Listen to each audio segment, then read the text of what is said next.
Assalamualaikum warahmatullahi wabarakatuh. Salam hormat untuk semua. Saya mau mengupas atau mau mencari makna yang detail tentang penciptaan Nabi Adam.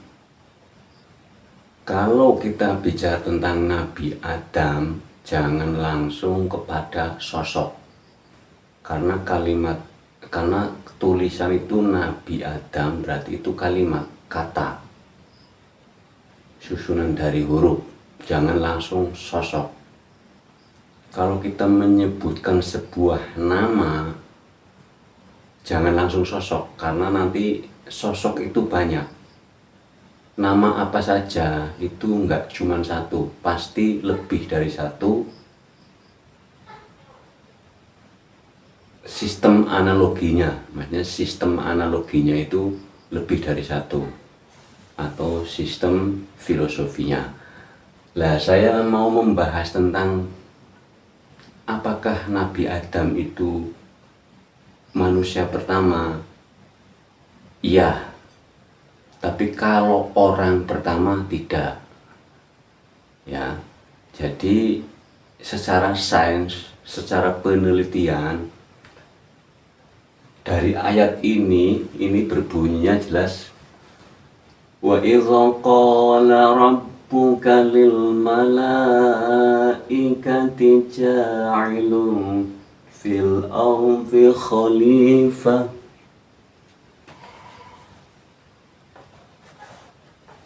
Ya.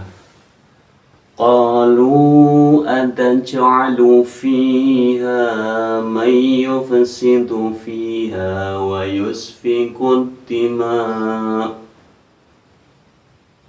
wa nahnu nusabbihu bihamdika wa nuqaddisu lak. Qala inni a'lamu ma la ta'lamun.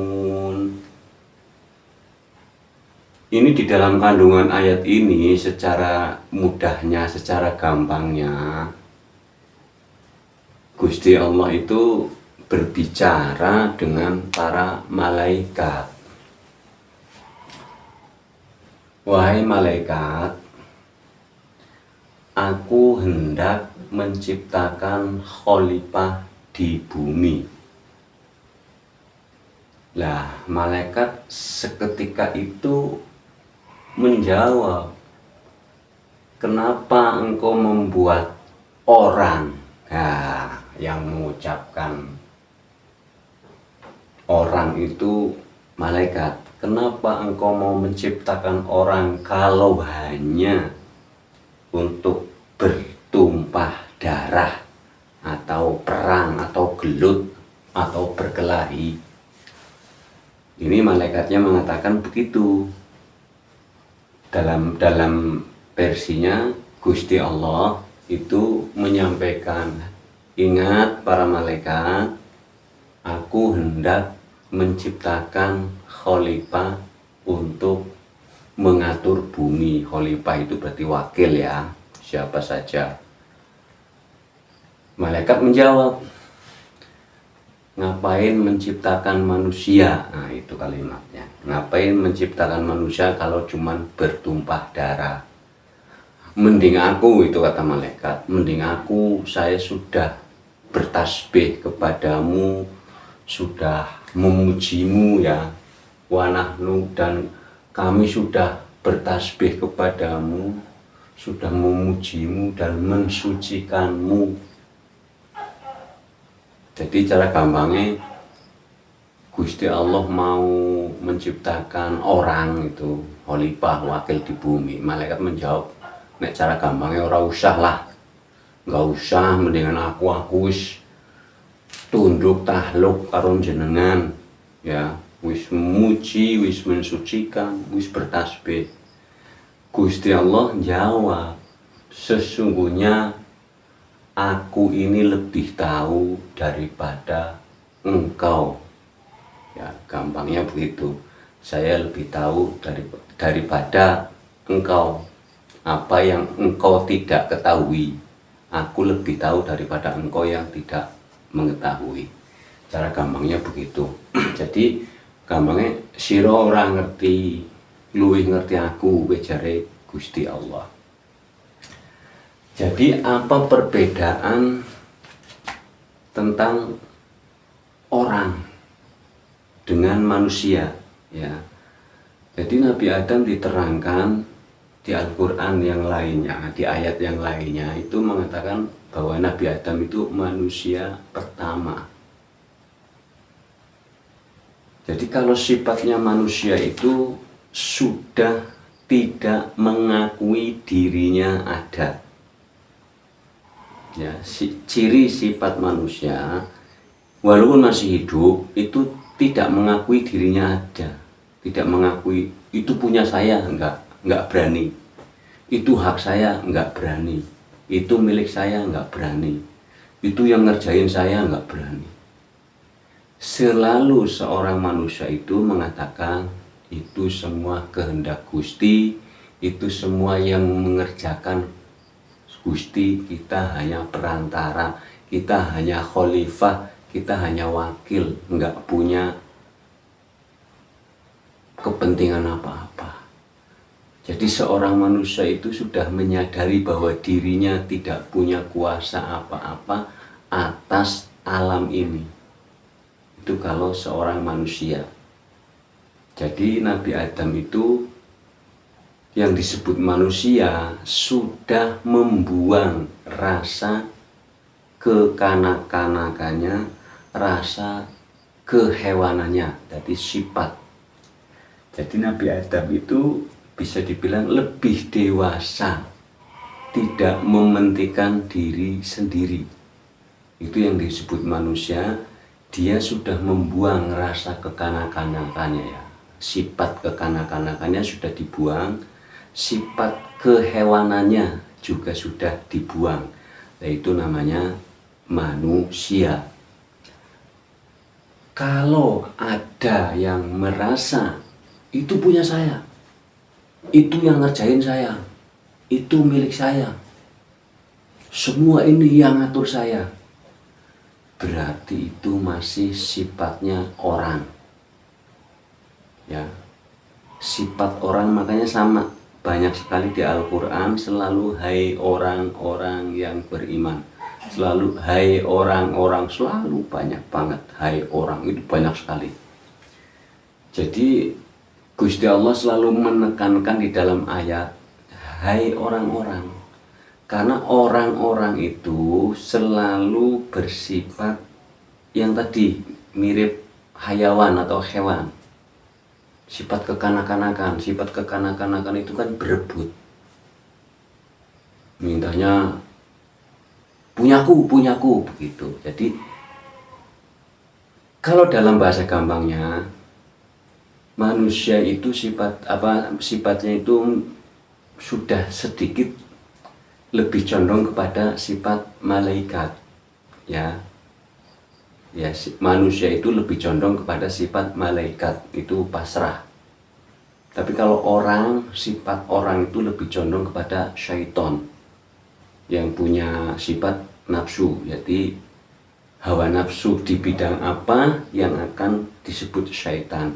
Karena di dalam sistem perilaku malaikat pun harus punya nafsu. Ya, harus punya nafsu, ya. Nah, artinya begini, di saat kita semangat, ya, nafsu dan semangat itu juga harus bisa memisahkan. Di saat kita bersedekah atau sedekah atau saling menyayangi, itu yang tumbuh sifat nafsu apa sifat pasrah. Kita harus memahami di dalam diri kita masing-masing. Jadi ini ayat rujukan bahwa Nabi Adam itu adalah manusia pertama, tapi bukan orang pertama. Kenapa saya mengatakan bukan orang pertama? Ini malaikatnya ngomong sendiri. Ngapain mau nyiptain orang kalau cuman berperang berdarah-darah? berarti sebelum Nabi Adam sudah ada orang. Jadi Adam itu artinya tidak ada. Artinya Nabi Adam itu tidak ada. Lah maksudnya manusia yang pertama merasa tidak ada, mentiadakan bahwa saya ini nggak ada, saya nggak punya hak, mentiadakan kepentingan. Ya, orang yang sudah mentiadakan kepentingannya dirinya, kepentingan pribadinya, itu yang disebut manusia. Ya, kepentingan dirinya itu lebih dikalahkan, lebih diutamakan adalah kepentingan yang lain. Jadi Adam itu artinya tidak ada. Kalau dalam bahasa Jawanya mati sakjroning urip. Artinya dia hidup tapi sudah merasa mati, sudah nggak merasa punya apa-apa. Karena dia berpikir saya bisa begini, bisa bergerak, itu semua kehendak Gusti, semua kekuasaan Gusti. Kita manusia nggak punya hak apa-apa, nggak punya kuasa apa-apa, nggak punya kepentingan apa-apa. Kalau sudah begitu berarti manusia pertama. Jadi diri, memang sebenarnya kalau dicari kita ini nggak ada. Umpamanya nama ditunjuk, nama adanya di KTP, adanya di suara, di gelombang ini. Ada orang disebut nama, itu kan namanya ada di ruang. Yang merasa memiliki nama, nengok. Tapi barang ditanya, umpama Ahmad, cari nama Ahmad, enggak ada, adanya dada. Nama Ahmad adanya di KTP. Sebenarnya ini siapa? Nah itu, ini kajian makrifat, kajian tua, kalau ngaji tua ya ngatur jiwa. Jiwa kita diatur, jiwa kita diasah, jiwa kita diasuh, jiwa kita diasih. Agar kita enggak disebut di dalam Al-Quran orang yang merugi di akhiratnya. Kalau kita sudah selalu mengingat Gusti, tidak akan merugi di kemudian hari. Jadi mohon bagi umat Islam yang bisa membaca Al-Quran, usahakanlah untuk maknanya. Usahakanlah untuk maknanya. Jangan cuman Arabnya. Karena nanti nggak ketemu. Kalimatnya Quran itu hudal linnas, bukan hudal lilazi kan. Quran itu petunjuk buat manusia, bukan buat orang. Jadi Qurannya sendiri mengatakan bahwa Quran itu petunjuk bagi manusia, bukan bagi orang-orang. Jadi tinggal kita merasa. Kalau kita melakukan hal yang ada di dalam Al-Quran dibolehkan, malah disuruh sama Al-Quran, berarti kita sebagai manusia. Tapi kalau kita melakukan hal yang di dalamnya dilarang, berarti kita itu sebagai orang. Mohon digali, ya, nanti kalau kurang jelas, like dan komen. Mohon subscribe ya, agar channel ini selalu jaya, selalu bisa menayangkan video-video bermanfaat untuk dunia akhirat, darul akhirat. Wassalamualaikum warahmatullahi wabarakatuh.